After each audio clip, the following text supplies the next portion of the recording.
Now they are receiving loan. They are the loan.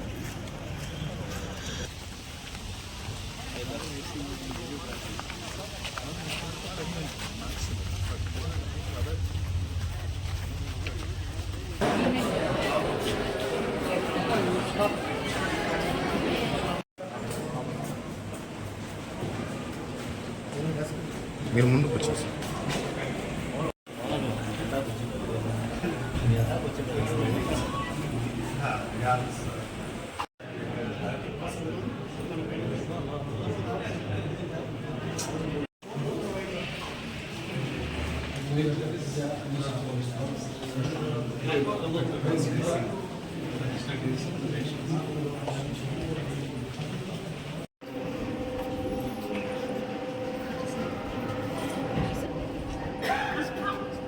నువ్వు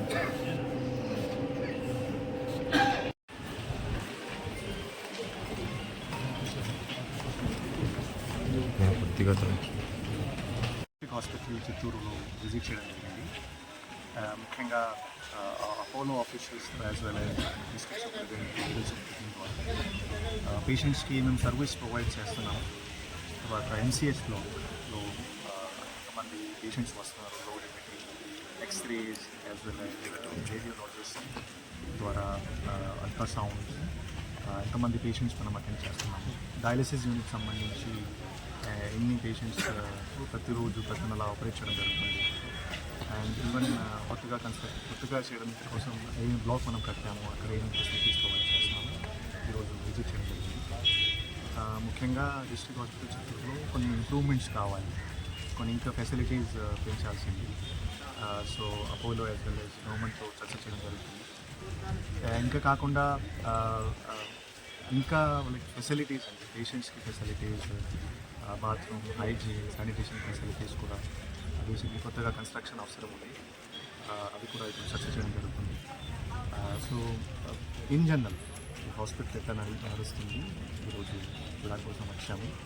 so both district hospital and Apollo వాళ్ళు మంచి exercise చేస్తున్నారు. Patient load కూడా చాలా ఎక్కువ ట్రీట్ చేస్తున్నారు. ఓపీలో వెళ్తే కూడా చాలామంది పేషెంట్స్ ఉన్నారు. సో ఈవెన్ అల్ట్రాసౌండ్ చూస్తే కూడా నాట్ ఓన్లీ ఎంసీహెచ్ బట్ మిగతా అల్ట్రాసౌండ్ ఫెసిలిటీస్ కూడా ఇక్కడ ఉన్నాయి. సో ఖచ్చితంగా ఒక మంచి మోడల్ ఉంది ఇది.